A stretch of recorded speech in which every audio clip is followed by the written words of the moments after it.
Hey everyone, it's a Draftaholic's guide to Ramunap Red. We're going to get you ready for Nationals 2017, and we're here with Chifley. He's going to tell us all about this deck. G'day. How does this deck work, Chifley? So this is an aggressive deck. You're trying to curve out over the first couple of turns, and then you're trying to use various different spells to give you reach to close the game out before the fact that you're no longer ahead on board costs you the game. So there's nothing that costs more than 4 in this deck. You're really trying to get in early. What are your threats like? So you've got a number of 1-drops that are they're doing more than just an average 1-drop would do, whether it's a little bit of extra power over here or haste or prowess. And then you've got some creatures that make it really hard for your opponent to block with the Earthshaker Kenra at 2 and the Ankh Crasher at 3, which are really good at making sure that you get all that early damage in to then close the game off with your larger threats or your lands. So the big threats at the top, you've got a Chandra and a Hazaret. Yeah, Hazaret's kind of, I guess, the poster child for this deck. The big piece that ties it all together and makes it so strong is the fact that Hazaret is such a good threat in the format at the moment. Okay, so you've also got all these lands you mentioned here, Ramunap Ruins, as many people like to call this Ramunap Red. What does that do for you? Yeah, so what the lands do, and that's what makes this deck so hard to beat at the moment, is that they give you a whole bunch of reach in the late game. So the Ramunap lets you sack any desert, of which you're playing 9 total to deal 2 damage, and the Sunscorched Deserts, which you can afford to play in your monocolor deck, give you another little bit of extra reach. And they're also really good at picking off Planeswalkers for the last point here or there, which comes up a lot too.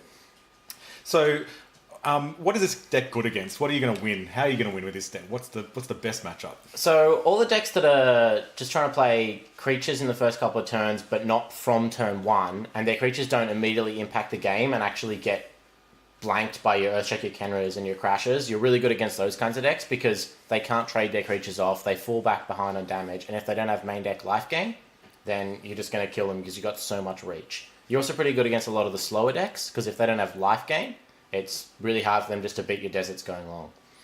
Okay, so then how do you get beaten? Is it all just about the life gain? So if they've got some spot removal, particularly answers for Hazaret and an early clock, they can beat you. But mostly, yes, like stuff like Kalidas is really good against you, or maybe you could gain 7 life with Approach of the Second Sons. I don't think though the horse deck would beat you. It's got life gain out the wazoo.